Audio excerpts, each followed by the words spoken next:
आपल्या परमेश्वराने जर ठरवलं की आपल्याला रसातळालाच न्यायचं आहे, तर त्याची कृपा, आणि त्याने आपला उद्धारच करायचा ठरवला तरी त्याचीच कृपा.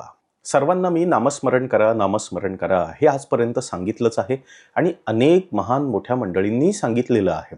पण एक गोष्ट कदाचित सगळेजण सांगताना राहून गेले का अनावधानाने सांगायचंच विसरून गेले. ती गोष्ट म्हणजे आपण ज्या देवाचं नामस्मरण करत आहोत त्याला आपण शरण गेलो आहोत का, की आपली सर्व परिस्थिती बाबा आता तूच बघायची हे आपण केलंत का, आणि मग नामस्मरण सुरू करा. किंवा आताही नामस्मरण करत असाल तर आपल्या परमेश्वराला शरणागती घ्या. आम्ही तुम्हाला शरण आलो आहोत असा भाव सुद्धा मनामध्ये असावा.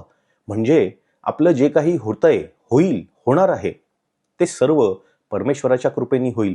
मग आपल्या परमेश्वराने जर ठरवलं की आपल्याला रसातळालाच न्यायचं आहे, तर त्याची कृपा, आणि त्याने आपला उद्धारच करायचा ठरवला तरी त्याचीच कृपा.